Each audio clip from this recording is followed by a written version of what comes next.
Welcome to the Home Team Podcast. I'm Carl Falconer. And I'm Danny Arroyo.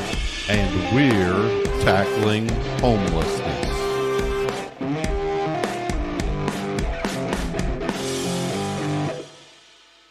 Today in our podcast, we'll discuss two of our passions, football and ending homelessness.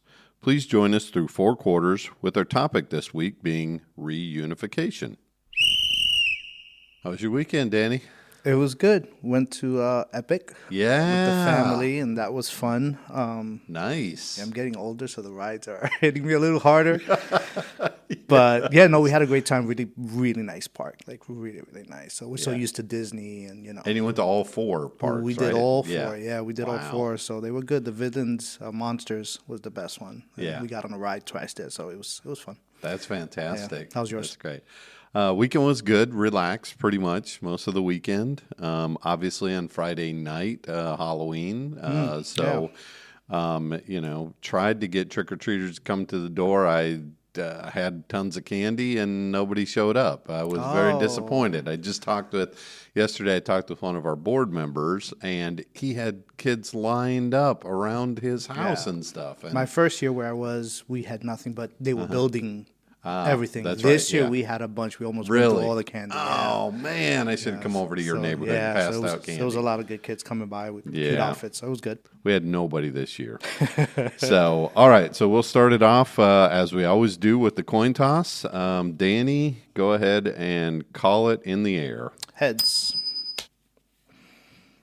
It is heads, so you get to start us off. All right, so welcome to our first quarter where I'm going to kick off by defining our topic of the week, and then we will cover some news, headlines, and announce the results from last week's Home Team Locks of the Week. So as Carl mentioned earlier, our topic this week is reunification. So the meaning for that is for people experiencing homelessness, reunification is a housing stabilization strategy. It involves helping them return to live with relatives or close social connections when it is safe, appropriate, and mutually agreed upon. This often includes mediation, travel assistance, and follow-up case management to ensure the placement is sustainable. So assessment, they determine if returning to family or friend is safe and realistic. Mediation is addressing past conflicts or barriers to returning home. Support, providing transportation, counseling, or temporary assistance to make reunification successful. And then stability, it's ensuring that the living situation will not lead to renewed homelessness or harm. So it's one of my favorite things to do. I think it's absolutely it's one of my favorite. Just reuniting friends, families. Fantastic. I've sent people from all the way to Miami to California to New York. It's just a great. I think it's a great program to do. Absolutely, and unfortunately, it gets a bad rap sometimes because people don't do it correctly. You hear about people trying to move people experiencing homelessness around and get them out of their area or whatever.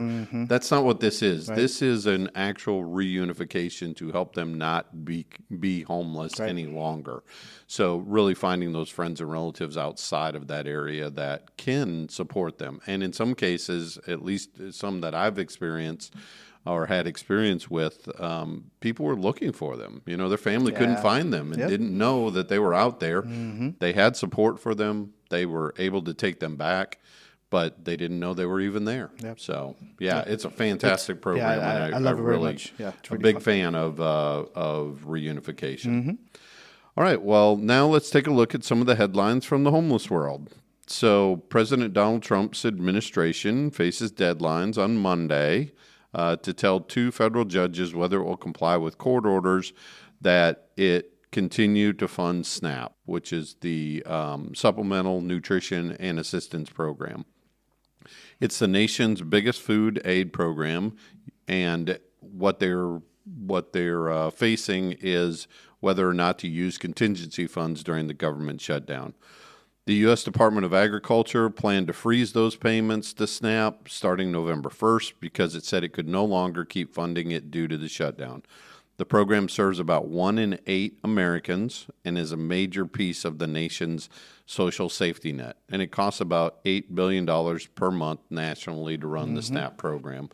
So obviously, this is just another one of those things, that affects all of the people that we serve and more, quite frankly, in this case, because there's a lot of people who rely on this. I thought I saw something about it's usually on average about $176 a month or so that people would receive for this kind of benefit for the food stamp benefits. So. Yeah, and for those that we have living with us who are paying their rent, with very limited income, reducing or losing this dollar amount, it's going to put people in a bind of, now what do they do with their food, their rent, what are the priorities? So I hope they get some fixes. Yeah, absolutely. And again, it comes down to making those decisions. When you have very, very little income or very little money coming in, it comes down to those decisions you have to make as you're buying food, medication sometimes, transportation sometimes, and then rent. I mean, all of those things are essential for individuals to be able to live. But without this assistance, you got to make some really hard choices throughout the month. So, All right. And now let's see how our Cowboys and Bears did this week, Danny. We could bypass this. It's not. Yeah, so my team played yesterday. Late game again. The late game, just hard.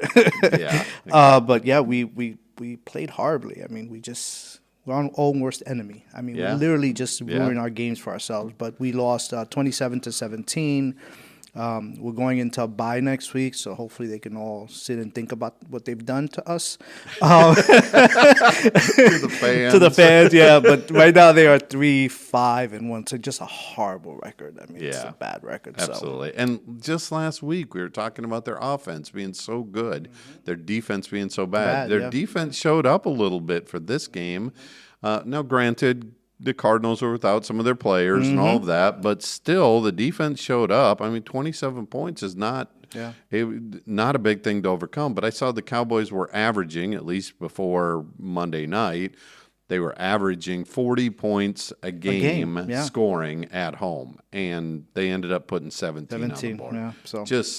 And they were killing themselves. I mean, when I was watching that game, fumbles, drop passes. I mean, it was just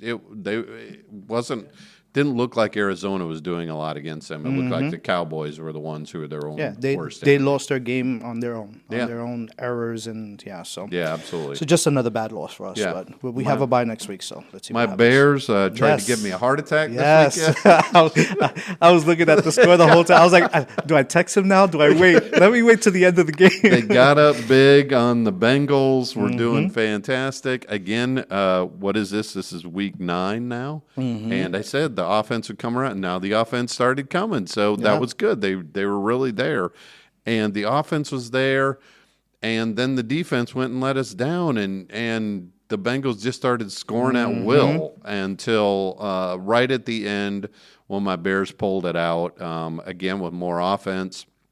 47-42.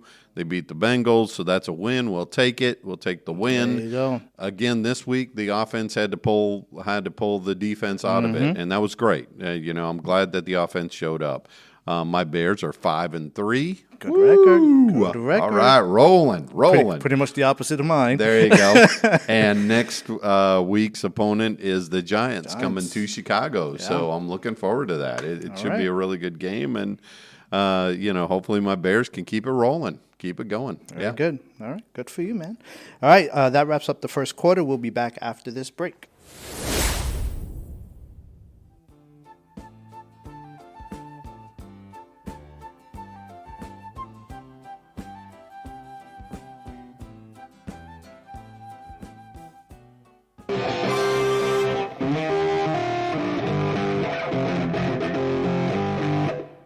All right, this is the second quarter. We are getting a little deeper into a homeless topic with something we call offense and defense. We will each take turns discussing some opposing viewpoints of our topic this week. The statement to discuss this week is, should family and friends be expected to take care of their homeless loved ones? Please remember that we are trying to show both sides of the issue. These do not necessarily reflect our individual stances on these positions. So I have offense this week and Carl has defense. So I'll go first. All right, so my offense is emotional support and familiarity. Loved ones can provide compassion, understanding, and emotional stability that formal shelters or agencies may not. A sense of belonging and connection can improve mental health and motivation. Ian DeJong often says that people who are experiencing homelessness need three things: a safe and affordable place to live, something to do, and something or someone to love. Immediate safety and stability. Staying with family or friends can protect a person from dangers of living on the streets, violence, theft, weather, exposure.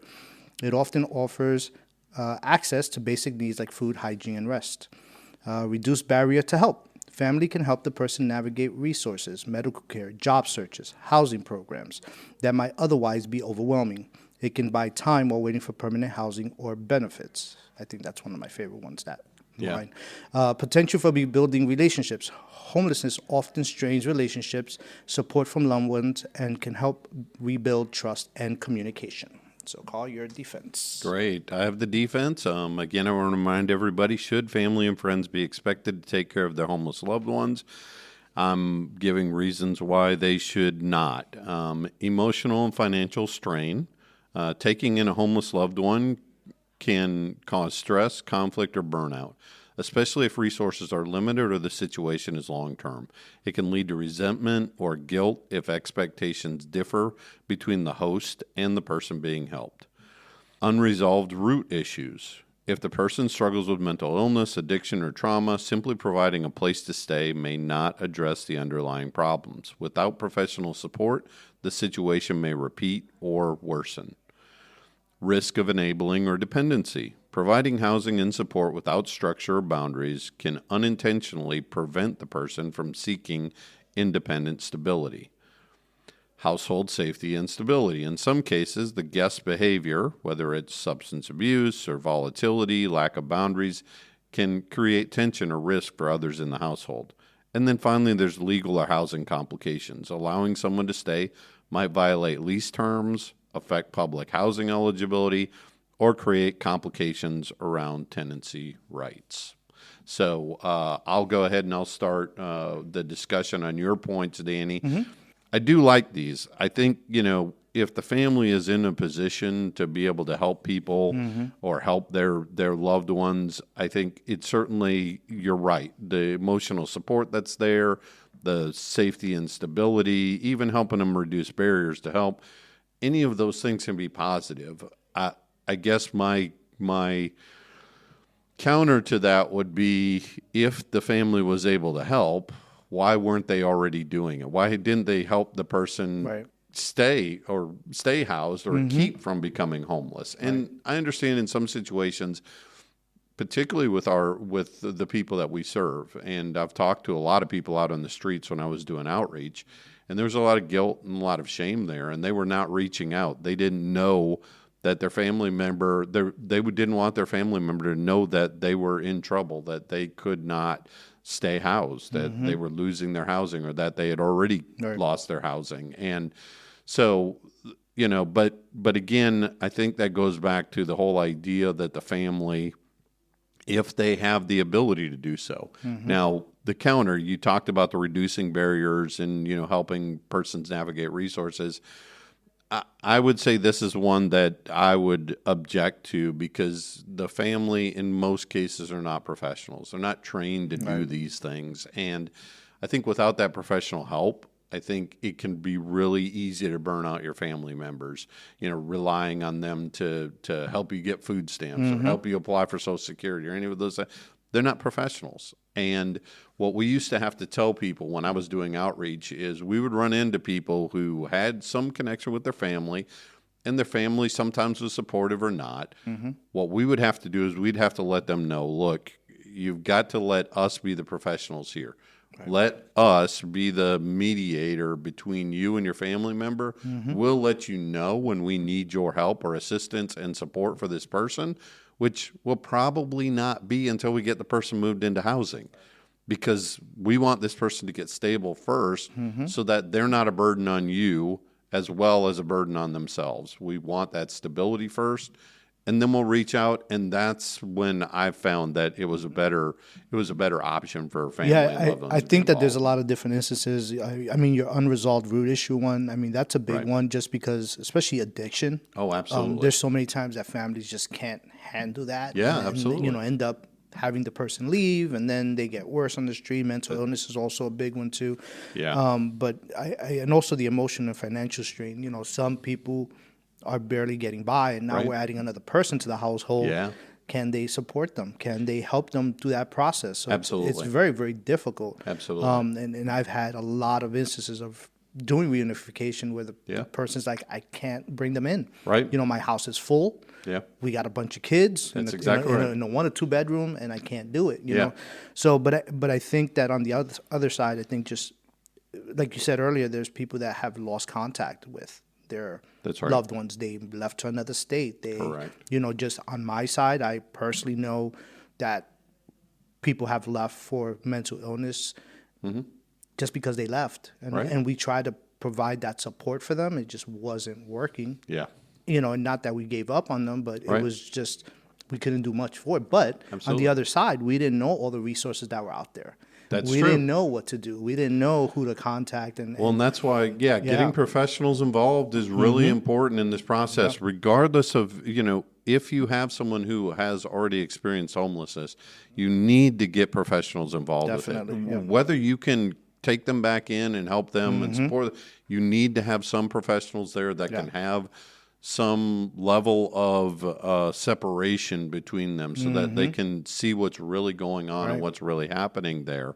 And let me say, the other thing about that I've really noticed in my experience is that there are cultural differences with individuals and family members. In some cultures, taking in family members is not a big deal. You can have 2 or 3 generations living together under the same household, and that's not a big deal. That's just part of the culture. And then in other cultures, that's not as acceptable to be able to do that. And so sometimes the cultural issues play into this as well, and you can see that sometimes in who experiences homelessness in a specific area. no, definitely. Yeah. All right. Well, Pathlight's home position on reunification is when we find people on the street, we ask about family and friends to determine if it's appropriate to try reunification. If not, after we have housed people and helped them gain some stability, we encourage them to reach out to family and friends to try to rebuild those relationships. Yeah, and to me, that's where the key is. And I mean, we want everyone to have a great relationship with their family members. Absolutely, no doubt. But typically, it's after they're stable. They have a much better chance of doing it, calling up your family member and saying, hey, I'd like to get together. I'd like to, at least have phone calls or whatever, if you're already taking care of yourself or you're in a stable situation. Yeah, So definitely. yeah, absolutely. We've made it to the halfway point, and during halftime, we want to take a moment for fan interaction and highlight an inspired quote related to housing and homelessness. All right, so let's start by hearing from our listeners. So our first question comes from Debbie.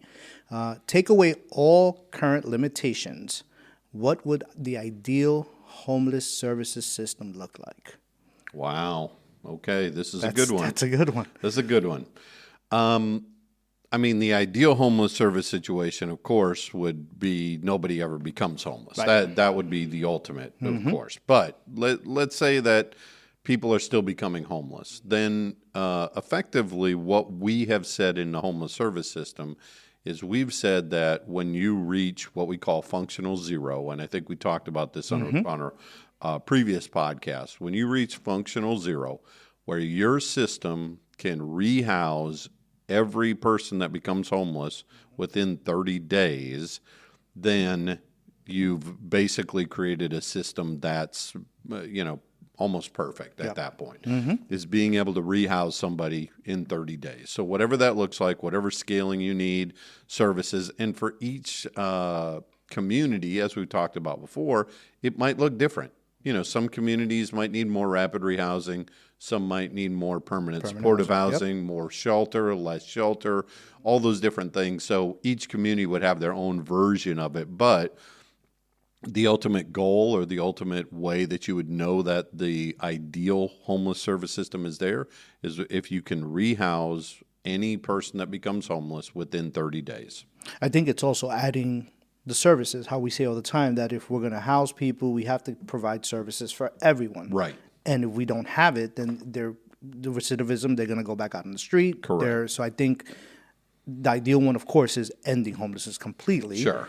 But we want to make sure that we not only house people, but we're providing all those services that are needed afterwards. Kind of like the reunification, right? That we just said we'll move people with family members, but then we're going to provide all these other services. Yeah, So, and making it scalable, as you said, exactly. with those resources. Yeah, Absolutely. All right. So our next question comes from Dorothy. Where I live, there's not so much panhandling, but it seems like the homeless literally come out of the woods and take up space in my neighborhood park. I'm elderly and regularly enjoy my park, but feel less safe with the homeless there. Can I speak with them without putting myself in harm's way or being taken advantage of? Ooh, this is a good question. Good question. This is a really good question. Yeah.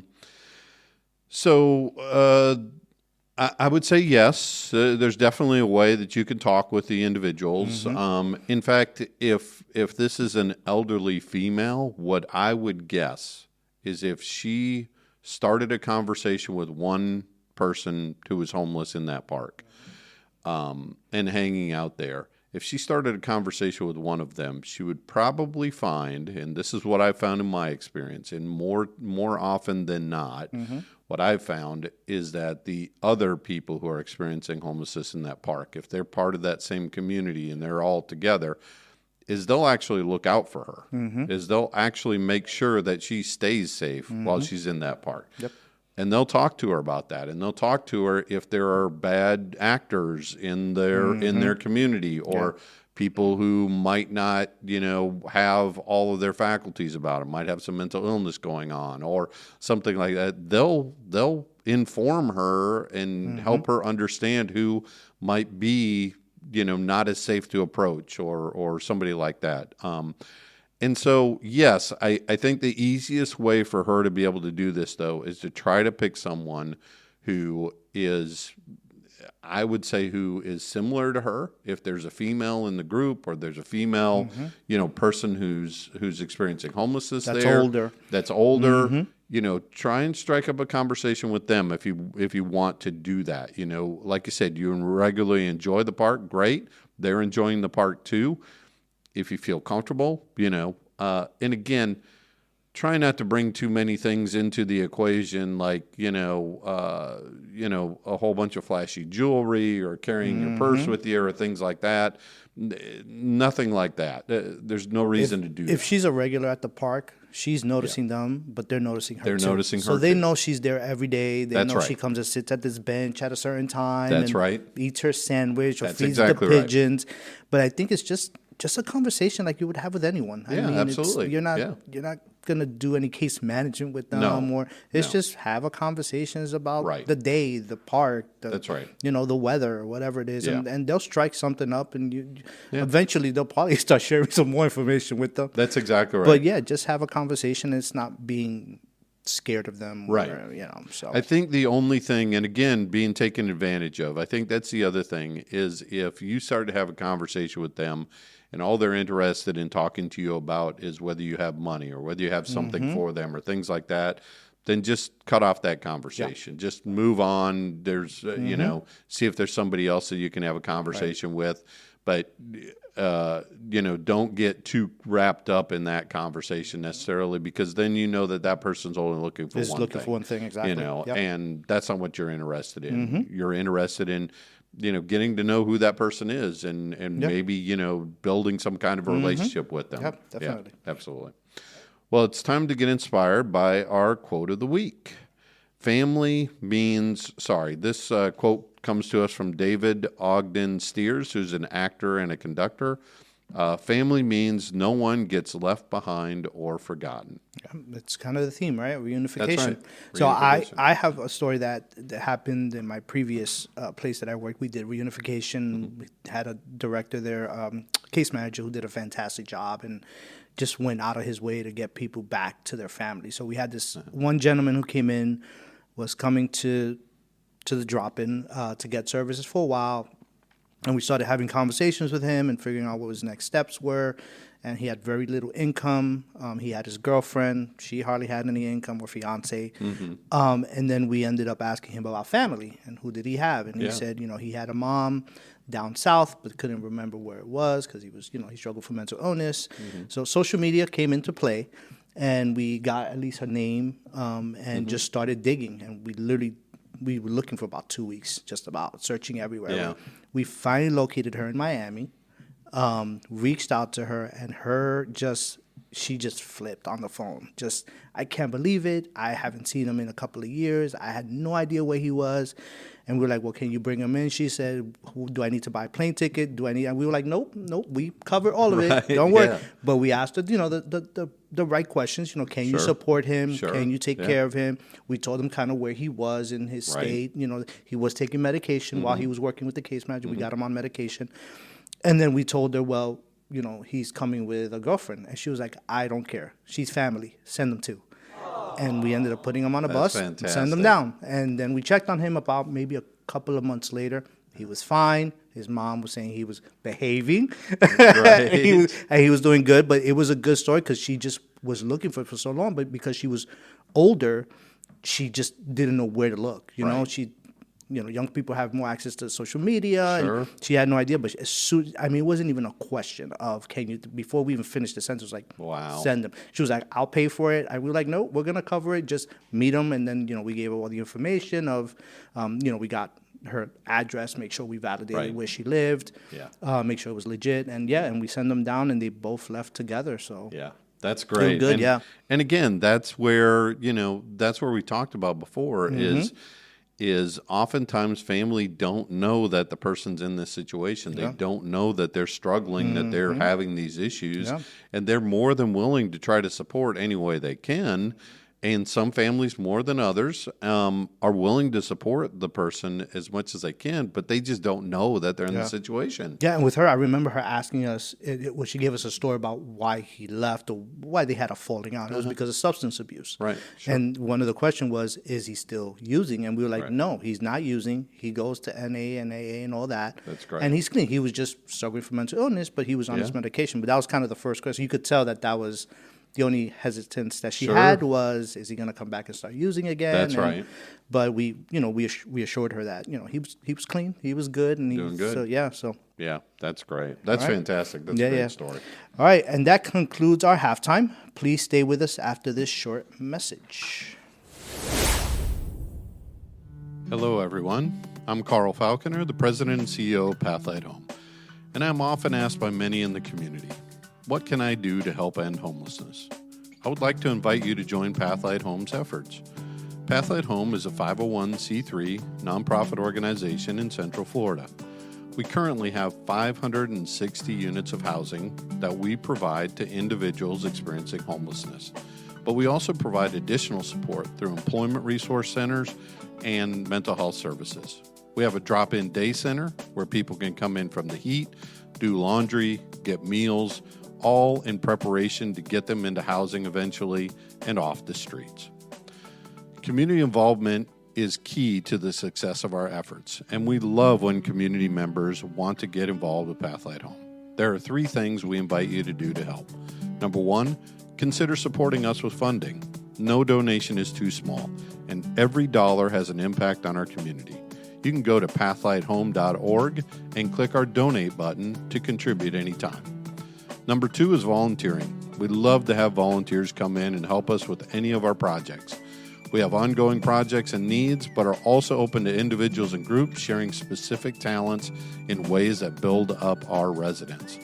Number 3 is take a tour with us. Come here to our facility and see what we do for yourself. It's the best way to get an inside look at what we're doing at Pathlight HOME each day.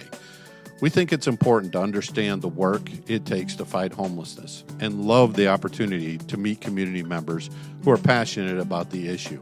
We love our Central Florida community and are grateful every day for the continued support. And again, to get involved, go to pathlighthome.org. Thank you.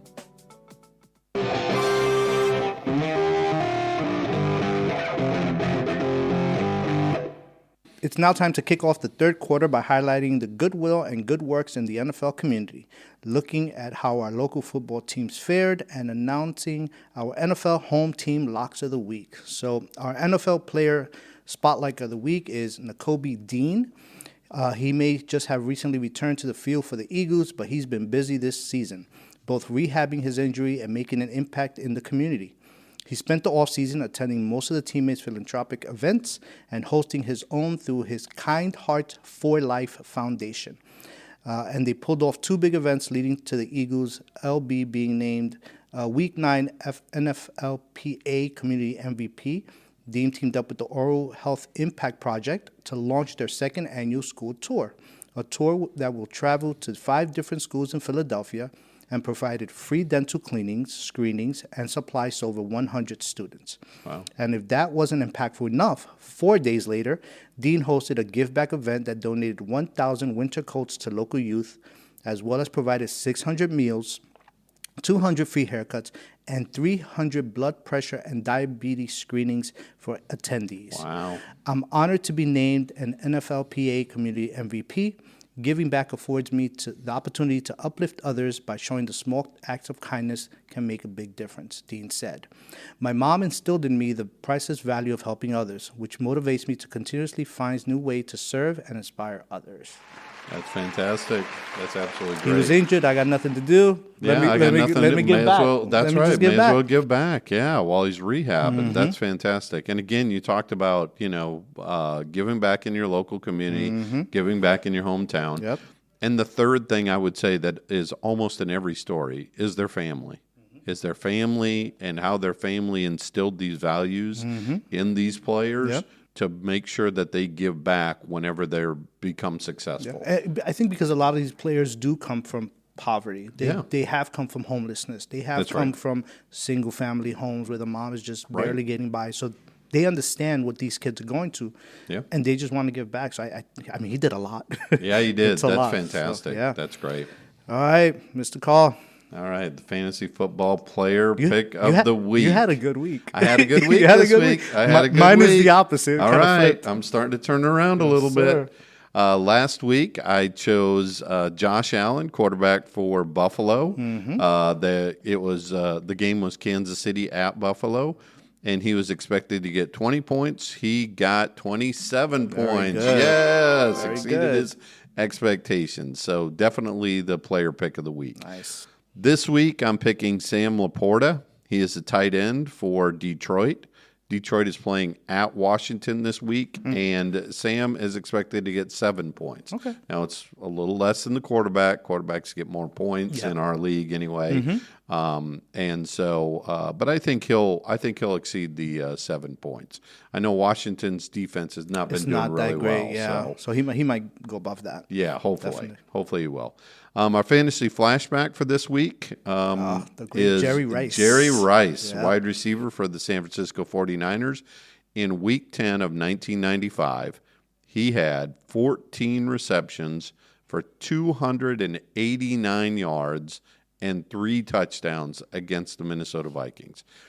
This happened to be, in his whole career, his only 250-plus yard receiving game. He was so good to watch. Absolutely. Oh, and he was great. Let me tell you, if you had Jerry Rice that week, you probably won your fantasy football game for the week for sure. Very good. Now on to our local teams. My Jones High School rolled again. Jones scored 28 points versus Ocoee, who scored 0. That makes us 8-2. In Florida, That's the third shutout straight, I think. I think it's the third shutout. Yes, I think so. Absolutely. Yeah. Florida, we're ranked number 20. In Orlando, we're ranked number 3. Unfortunately, Danny, your Boone High School they finally streak lost. came to an end. I mean, they played a really good team who was undefeated as well. Yep. And they did play at Boone. I was wrong last week, but they did play at Boone. But yeah, we lost 28-7. So we are 9-1, still not a bad record. Yep, better than the Cowboys. Yeah. But we dropped this week in our rankings, so we dropped down to 40. And then Orlando, we dropped to 8. I think we were 9 last week, so we dropped 1 spot. So and Edgewater's a really good school, and so I mean Edgewater beat Jones as well. So I mean it's they're obviously a really good school. They're still undefeated. They're 10-0. And now I think we're getting ready for the playoffs. I believe coming up, Danny. So we'll have to watch our teams as they go through the playoffs. Yeah. I didn't see any upcoming games for them. So that's right. So I think it's a playoff Yep. season now, and so they should be gearing up to play. I think both teams are going to be in the playoffs this year, Yep. from what I can tell. So it should be good. And now on to our NFL home team locks of the week. Yes. The lock of the week results. Last week, I chose Washington. Seattle was coming to Washington. And unfortunately, Seattle put a hurt on Washington. I was unhappy to see that, but, at least they got Jaden Daniels back, so Washington Commanders fans don't have too much to gripe about at this point. Yeah. So I had, who do you have next week? Oh, sorry. Next week I am taking Tampa Bay. The Bucs. They're hosting New England. That's going to be a really tough game. Yeah. Especially without some of the players for Tampa Bay. But I think Tampa Bay was on bye this last week, so hopefully they'll get a little bit healthier and have some of their people back. Should be a good game. And it should be a really good game in Tampa, right down the road from us here. Yep. So I had the Jaguars at Raiders. Came down to the end. It did. Came right down there at to the end. overtime. In overtime. Yeah. And unfortunately, we lost. The Raiders lost. That's right. So our next week, I have the Giants against your Bears. Oh, you're So taking my Bears. Just because it's against the Giants. Okay, all right. Yeah. Fair enough. So I'll take that. So I hope I don't jinx it. Everything you I said. hope not they either. did. All right. But yeah, right now our standings are college 4-5, and I am 5-4. You're catching up. Man, I'm catching up, but still, it's like I'm still under 500. I don't like to be under 500 for sure. So. Absolutely. All right. Well, let's stay tuned. Stay tuned for our wrap up after this message. Hello, I'm Gigi Ramirez, the Senior Director of Fundraising and Engagement here at Pathlight HOME. For over 30 years, we've helped more than 8,000 people transition from homelessness to hope. But when someone moves from the streets to their own home, they often have nothing. That's why we provide immediate essentials, everything from bedding and food to soap and cookware, to help them truly feel at home. Beyond housing, Pathlight offers career training and supportive services, like our 12-week culinary program, helping residents gain skills, find jobs, and rebuild independence. You can be part of the story. Volunteer your time, donate essential goods, or become a monthly Pathlight hero, ensuring every neighbor has a chance to thrive. Visit pathlighthome.org to donate today.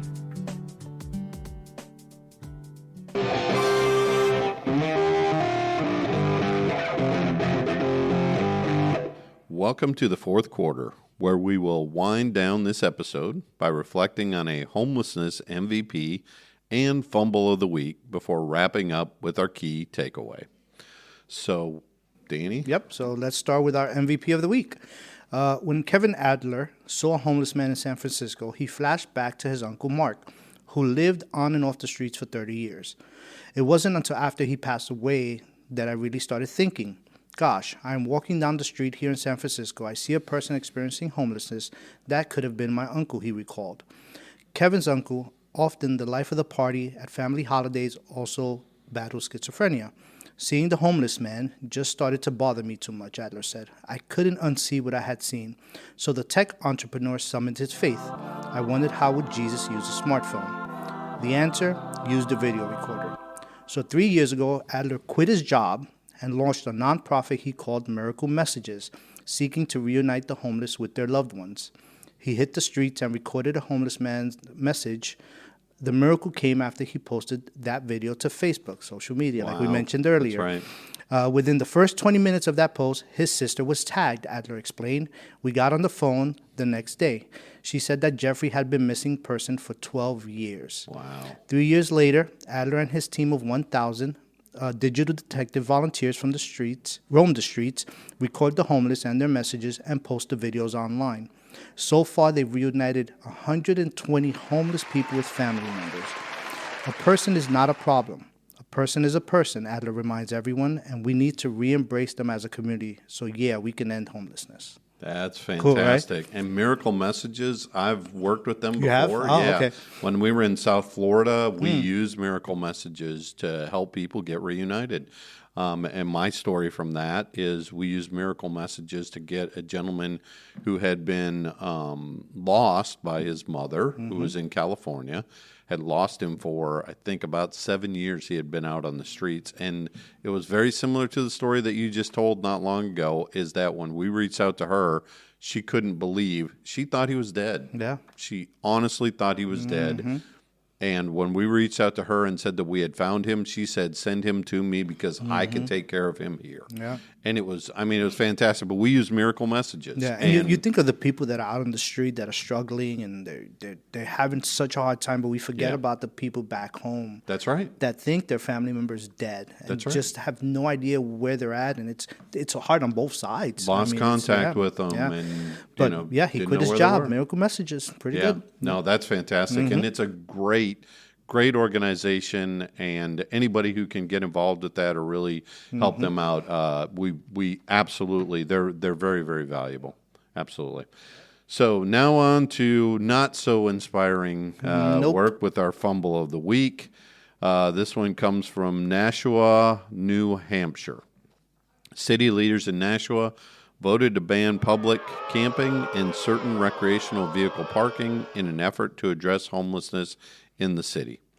Before the vote, many people in the community shared their opinions and concerns about what the ordinances would mean for those experiencing homelessness.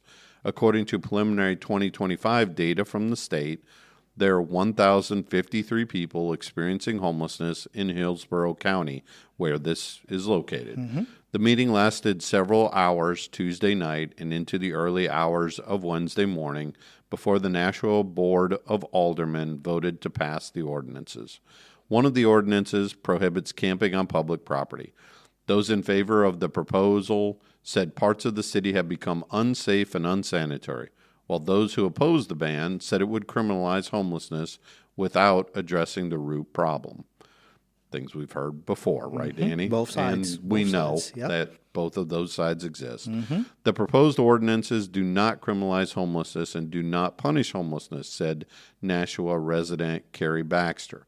Please do not lose sight of the fact that there are thousands of other people who live, work, and visit Nashua.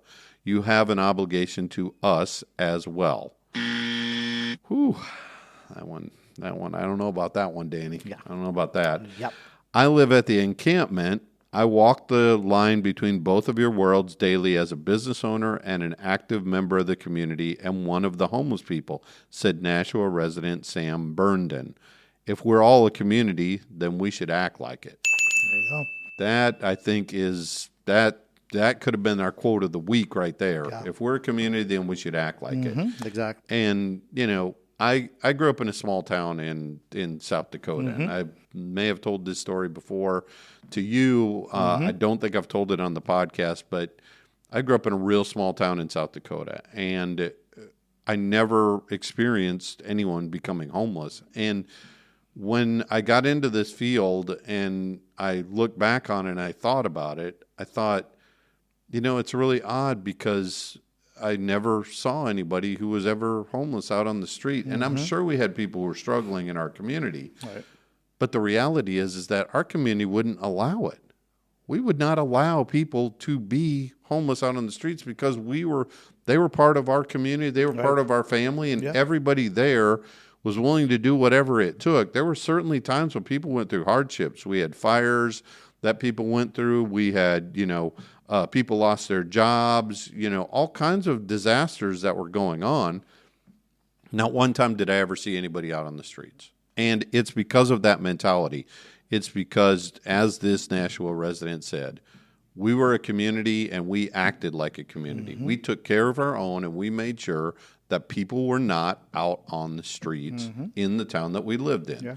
And I think if we had more of that feeling in the world today about our neighborhoods, about our own communities, I think we could definitely end homelessness. Yeah. Because taking care of our own is part of what we should be doing. And we say that a lot on this podcast is we need community to step up and work together to address the problems, not just homelessness, just in general. Everything. Just everything. Absolutely. And I think if you do that together, you'll see the results. You'll see the people getting off the street. You'll see people, but if you're going to turn a blind eye, if you're going to say it's not my problem, it's everybody's problem. It is. And we have to work together. And that's a perfect story of that, just like your town. It's small and you got that, that family feel. That family feel. That's exactly right. And here's the other thing is even the resident who talked about areas of the parts of the city becoming unsafe and unsanitary, the community should deal with that as well. Yeah. But it's not about alienating a part of the community. Right. It's about bringing everybody together to figure out how can we all solve this problem. We can solve the safety issue, we can solve the sanitary issue, and we can solve the housing issue if we're all working together to solve this problem. Yep, definitely. And that's definitely what it should be. Yep. So, all right. And finally, here is our key takeaway for this episode. So, every act of reunification is an act of prevention, preventing the cycle of homelessness, trauma, and family separation. Absolutely. It's about getting people reconnected. And again, we've talked about this before and how we've talked about homelessness is obviously it's a housing issue, right? I mean, if you can't afford the housing, then certainly you're at risk of becoming homeless. But it also is a community support issue. And if you don't have those community supports in place, if you don't have those things in place, we talked about this before, a lot of people are not one paycheck away from homelessness. And the reason they're not is because they have that support from their family, their friends, their, people who love them and people in the community who are connected to them. And so that's what we're trying to do through the reunification. And it's the reason why we ask the questions that we ask. Right. Can you take care of the person? Do you have the resources? Will this be a burden on you? Do you need more help? Are there things that we can do to make this reunification successful? Right. It's not just about sending people back a place or sending them somewhere else. That's not fixing the problem. That's not what it is. It's not fixing the problem. It's about sending someone to not be homeless and get out of their situation. Yeah, definitely. Yeah, absolutely. So that concludes our episode for the week. Remember, if you have any questions or comments for us, please email us at questions@pathlighthome.org. As always, we leave the last words for our beloved co-founder, the late Reverend Fred Maxwell. Take it away. I'm still dreaming. That we will become able and sufficient to increase the housing of homeless. This is merely a beginning.